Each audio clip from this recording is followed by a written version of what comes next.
Hello everybody and welcome back to a brand new episode of our NASCAR 25 Career Mode. I hope you're all having a great week. Today we take on Michigan, round 2 of the in-season tournament with the Bracket Challenge, racing for $1 million, where we were fortunate enough, as well as several others, to move on in the Bracket Challenge coming into this weekend, as we were head-to-head with Eric Jones. And while he crashed late in the going in Nashville and made things easy as we come into Michigan, where you see the updated in-season tournament lineup.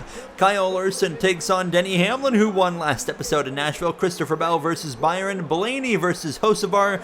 I'm going up head-to-head against Daniel Suarez. Austin Cindric versus McDowell. Elliott and Briscoe. Reddick and Keselowski. And Bubba Wallace takes on Ross Chastain for the matchups this weekend. It's going to be a fun one as we come through into the action now on the track. Saturday early afternoon, actually just behind the Carvana 84, Jimmy Johnson, who's in the field this weekend now, and we brought some upgrades, as you saw as well there in the intro, so that as well is hopefully going to make us a little bit more competitive. I think that Michigan and Pocono are going to be two races where we actually do struggle a bit more than we have in some recent races in terms of just straight line speed, because of the fact that well, there's some long straightaways here in Michigan, as well as especially Pocono, so it's going to be an interesting couple of races. Don't forget as well, kind of in this lineup coming up, we've got Atlanta, we got Chicago Street Course. There was going to be some wild card races on the way here very, very soon, and on top of that, we're not far away from Sonoma as well. So I mean, we've got a really interesting stretch of races. I mean, New Hampshire, Iowa, as well as Watkins Glen. There's just a lot of exciting racetracks to look forward to on the way, as Denny Hamlin was at the top of the board here in practice, looking very strong again in that progressive number 11, picking up his second win of the season last episode in Nashville. Could he go back-to-back this weekend and maybe pick up the win here in qualifying, or pick up the win here in Michigan? But can he get to the top in qualifying is the question now, as we are ready, loaded up and ready to go in this Grillo's Pickles number 85. So as we get our qualifying lap underway, the usual sponsored goal top 25 as we head down into turn number 1. Michigan, this is the only NASCAR game ever where I can actually, you know, run right here is where you really want to be, but you can also run up the racetrack here as well at Michigan, which is really cool. That's, like I said, I've always kind of glazed that part of the game where I can kind of run wherever I want and find speed, and that's a lot of fun to me as we exit turn 4, though, heading down this front straightaway through the tri-oval, crossing past the American and Canadian flag there. Nice to see my home country as well represented here in Michigan as we end up P23. Very, very content with that, and Denny Hamlin was on pole position now, as you see the rest of the lineup now. Christopher Bell just outside the top 10. Legacy Motor Club Jones and Nemechek there 19th and 20th. SVG 31st. He was eliminated in that first round of the in-season tournament, as we are now ready to go racing here Sunday afternoon. Jimmy Johnson, Chad Fincham, our teammate of Martin Truex Jr., all at the bottom of the grid there. Truex in the field once again this weekend now, as we are ready to hit the grid and hopefully have a really strong effort once again here from Michigan. Now top 25 I think is doable. Yeah, it's just going to be a really a draft heavy race as well. I think you're going to see a lot of bump drafting, and restarts as well are going to be just crucial for making up track position as we get ready to take the green flag. It's been a fun season so far, and let's continue from Michigan. Green flag is out.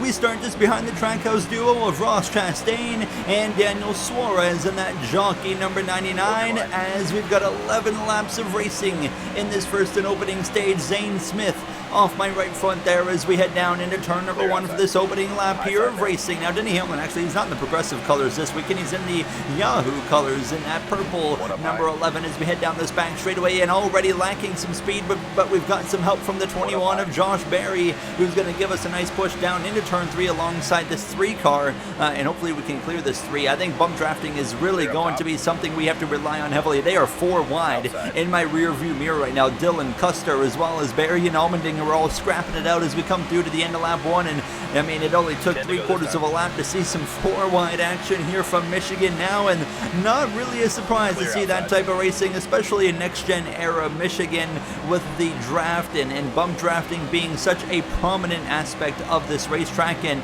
I gotta say, I think Michigan in next-gen has been some of the best Michigan racing I have seen since I've started watching NASCAR, if I'm being completely honest. I want to as well include tracks like Pocono. I always used to dread, back in the Gen 6 days, I always dreaded the Michigan and Pocono part of the schedule in the middle of the summer. They were always like the most boring races to watch, and honestly, Next Gen has completely changed those tracks around. They're still not the best by any means, but they are way more entertaining to watch nowadays when we go to those tracks now, as we look to the inside of the 99 now of Daniel Suarez as we head down this back straightaway, and we've still got some help coming from behind. You got John Hunter Nemechek, your Coke 600 winner from a couple of races ago, now locked into the playoffs. Both Legacy Motor Club drivers locked into the playoffs. That's a huge deal for that team, led by Jimmy Johnson, 7-time NASCAR Cup Series champion, who's also in the field here today. Now, of course, he cannot be in the playoffs. Well, actually, he could be if he won, because the game is a bit dank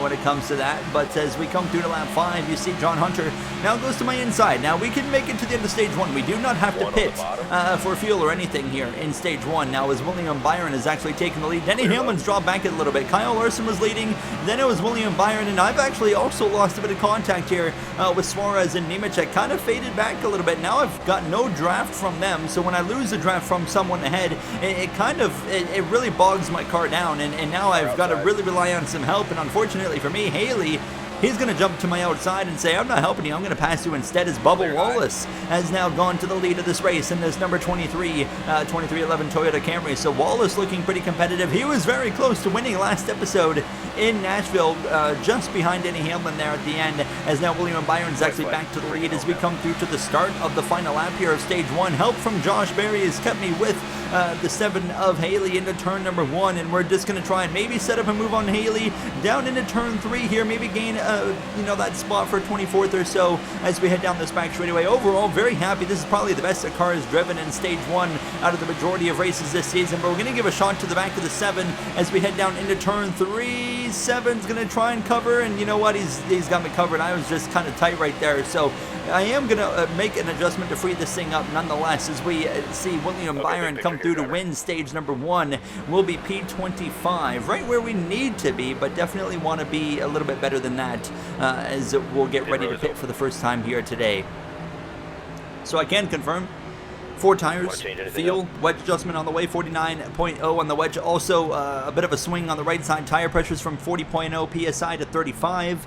And hopefully that will just give us a little bit more of, a freed up race car here going into these corners, especially in the center of the corner as well, as we get ready for stage 2, which green flag waves. It kicks it off here behind the 42 of John Hunter Nemechek. Now William Byron leads us back to green, and we got 18 laps of racing here in stage 2. So, 7 extra laps of racing, which means we will have to make a visit to the pit lane at some point throughout this stage. Now, as we got Josh Berry there getting in front of us now, still, again, slow on these restarts. I am not looking forward to Pocono, where we're probably still not going to have the fastest car, and then we're just going to be bleeding time, on the exit of, turn 3 all the way down into turn number 1. It's going to be probably misery. I could be wrong. Maybe we'll be way better, but, I mean, as of right now, I feel like it's going to be a bit of a rough one, but only time will tell now as we come through to the end of this first and opening lap, and we've dropped down to P27. You got Cole Custer and Justin Haley side by side. Custer is going to give me a shot to the back bumper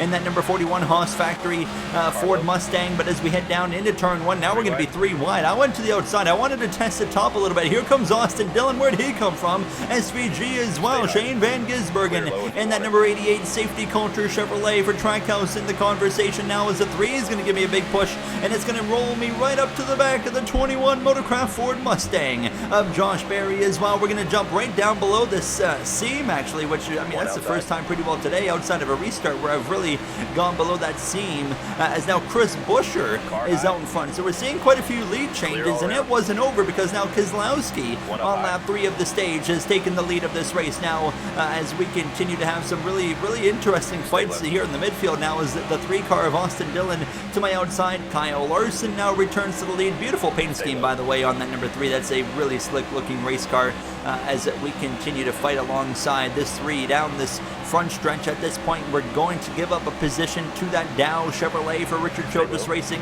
and drop ourselves into P28. Now, we've been kind of dropping positions ever since this race went green, but I'm not going to get too concerned yet. But Cole Custer now to my inside, and actually surprisingly was able to maintain alongside through the center of the corner, and that's going to give him an advantage all the way down this back straightaway as he pulls about even with me. Actually, I hit the wall like an absolute moron on a straightaway right there and allowed him to clear me into turn 3. So we drop now down into the 29th position, but right to the back bumper of him on the exit of 4. So as we continue to bleed time, fortunately things would kind of start to level off here, and on lap 6, actually going to repass the 41. Helps that he went way up the racetrack and I was able to slide up in front of him now. So hopefully Cole Custer maybe will give me a nice shove right here down into turn number 3. Thank you very much. And as we close into the back of the 3 and the 1, we're back in the conversation to hopefully rally our way up towards the top 25. Only 6 laps into stage 2. It feels like we've done like 15 laps of racing with some of the action that we've seen, but the laps are just kind of slowly clicking off right now at this point as we have gotten back up to the 3, and actually without help I've gotten back up to the 3 of Austin Dillon. Cole Custer's kind of dropped back a little bit. He's fighting right now with the 88 of Shane Van Gisbergen as we are approaching now just about halfway in the stage. Daniel Suarez crashes. That's who we're head-to-head against in the in-season tournament, and the caution is out. Suarez head on into the outside wall. Everyone's gonna pit for tires and fuel, and wow, big surprise there. I made no adjustments. We're just gonna take 4 tires and fuel. I was happy with how the car was driving at that point. The question is, will Daniel Suarez still have speed or not? We'll find out as we get ready to take the green flag. That's the second race in the in-season tournament. Both of the drivers we've gone head-to-head against have crashed. It was the 43 of Eric Jones in Nashville who crashed. That made things easy for me to beat him. Daniel Suarez has now crashed here today. The question is, like I said, does he have speed to carry himself back up into the conversation? He went, from the looks of it, Daniel Suarez went to the back of the field, so we'll see if he can rally his way back forward. While I'm helping him the best I can by rallying my way backwards here now as through goes the 1 and the 34 and the 4 of Gregson as well. Cole Custer looking to my inside very briefly, but I cut down across his nose to get to the inside of the Miller Tank Ford Mustang of Noah Gregson. Will be 3 wide on the exit of turn 4, and look behind us, Daniel Suarez is already here. I see that 99 jockey Chevrolet. Suarez clearly has the speed he needs, and this is not going to be a cakewalk. To say the least. Now as Daniel Suarez actually going to look to my outside is Bubba Wallace back out in front here, coming to 5 laps to go in stage 2. Don't rule out Bubba Wallace winning here today in Michigan. Now he's in the playoffs currently pretty comfortably, so it's not out of the realm of question to see that 23 visit victory lane now as we give a nice shot to the back of the 4 of Gregson and continue to follow him into turn 3. We have been in a dogfight from 25th to 29th and 30th all race long, and it continues here in the closing laps of stage 2. SVG going to give us a nice shot to the back bumper here, and that will hopefully push me at least alongside Noah Gregson with 5 laps to go in stage number 2, and hopefully right here into turn 1 is where we should be able to clear him pretty easily now as Chris Buescher retakes the lead of this race, and we will clear that 4 of Gregson. Going to briefly stay down in front of Van Gisbergen though and allow him to push me down the back straightaway, and then moments later lap 15 to the inside of the 3 of Austin Dillon, and we just continue to kind of rally our way forward here in the late going of the second stage. Now actually side drafting, leaning on that Kubota number 1 at Chastain just a little bit. Now down into turn 3 we go. We should be able to clear him as well pretty easily. Now rolling that center of the corner, not quite cleared. Now we're clear, so there we go into the top 25. It's honestly really nice to just be in the top 25 again, because we spent a good chunk of this stage outside of that top 25 now, as we have got just 3 laps to go in stage 2. Austin Dillon's going to fan out to the inside, make it 3 wide. We're going to be between him and the 7 now in the middle. Larson back out in front at this point now, as we'll slide up in front of Haley, who should give me a big push right here momentarily waiting. waiting. Here it comes. Big push back to the outside of Austin Dillon, who didn't quite want to give up the room as they're crashing in front of us. I think that's Christopher Bell and Chase Briscoe. Two Joe Gibbs cars crashing in turn 3. Caution is out, the teammates crash, and that ends stage 2. Kyle Larson will be rewarded 10 points and a playoff point, and we end up P25 as we'll pit for tires and fuel and head into the third and final stage here from Michigan. Interestingly enough, Christopher Bell and Chase Briscoe both give up a ton of track position and basically go to the back of the field or so, and they had damages that they had to repair. So the two Joe Gibbs drivers, big hits for them, especially of course if you look at the bracket challenge coming into today's episode. Briscoe's going up head-to-head against Chase Elliott, Christopher Bell is going against William Byron. Well, now they start the third and final stage on the back foot, and it's not going to be easy for them to rally their way back forward through this field to be able to win their bracket matchups now as we go down this back straightaway. And look at us again, just kind of getting swarmed on a restart. Big shock into turn 3. Noah Gregson to my inside. Here's Christopher Bell. I see Bell coming up in my rear view mirror, but Briscoe nowhere to be found quite yet as we exit turn 4. Gregson, what is that? Gregson just jumps up the racetrack into my left rear. We are lucky to keep that one going in the right direction now, and here comes Bell to my inside. Briscoe's going nowhere. I can tell right now he's nowhere close to my mirror. I think he is. I think he's running in the back still, so I think the 19 might be in some trouble starting this final stage at this point. Christopher Bell, on the other hand, there's still clearly some very competitive speed in that Ream Toyota, so I think we're just going to continue to watch him kind of drive off into the sunset against us now, as up front there is some great battles happening now. William Byron is back out in front now as we look to the outside of the 41 of Cole Custer. We'll go 3 wide right here in between him and the 16 of Allmendinger. Hello again, top 25. We're back in it now with less than 20 laps to go. It's still a one-stop race. We can make it from one more pit stop for fuel, and the question is, will we want to take tires or not? We're just going to kind of wait and see how things kind of wear out here now as we are just continuing to kind of, you know, click off each position now. Back to the outside of the 3 of Austin Dillon. Kyle Larson now back out in front. It is pretty nice watching how often the lead position is kind of shaking up here, because you don't see that very often in this game, but you're really seeing it here today in Michigan as we continue to rely on help from the 7 of Haley, who gives us a nice push here down into turn 1 as we continue drag racing into turn 1 alongside Austin Dillon. Look at that fight up in front of us. Christopher Bell, they're 4 wide just about there. John Hunter, Zane Smith, Josh Berry as well. They are absolutely scrapping it out as Chastain slides across my nose, gives himself a nice boost down the back straightaway. And as we come through to lap 35, this battle with the 3 is far from over, but we have both run down John Hunter Nemechek now, and we're going to have a chance to hopefully get to around him here, but I'm going to stick in behind him until turn 3. Then we're going to jump to the inside and see if we can make this pass here. Now to the inside, side by side, still a little bit tight when we run right towards the bottom, and you can see it kind of just plow up the racetrack as Denny Hamlin has gotten himself back out in front of this race with 15 laps to go here from Michigan. Austin Dillon back to my inside. He says, I'm done helping you. Into turn 1, he's going to go past us now as we drop back down to the 24th position. Just in front, though, is Chastain and Berry. They were running way up high, and I was able to carry my momentum right back to the outside of the 3 on the exit of turn 2. So we continue to just absolutely be a thorn in the side of the 3, or is he being a thorn in my side? I don't know, but we go 3 wide between the 42 and the 1. We pass Chastain. We'll get right to the right rear, not quite alongside of Berry, so we'll continue to commit to his back bumper instead and give him a nice shove of momentum down the front straightaway. Absolutely fantastic racing, I gotta say, here in Michigan. It's a lot of fun doing this type of race in this career mode now, as we are coming up though on green flag pit stops within the next couple of laps, and I was really trying to figure out, what do I want to do at this point? Do I want to take 2 tires? Do I want to take no tires? And I was kind of leaning towards 2 tires at this point now, so we'll wait and see what our crew chief recommends for us, but like I said, that's what I'm kind of leaning to is going to a two-tire call now, as we are just still in this fight now as the field light comes on. It's Austin Dillon, it's me, it's Barry, it's Nemechek. We've all been scrapping it out. These guys are running way down the racetrack. I think they're pitting. Bubba Wallace is now out in front as well, by the way, once again. And here we go. Green flag pit stops are going to kick off, and Barry comes in for sure. Nemechek is, no, he's not pitting, surprisingly. And our crew chief says, let's do 2 right side tires.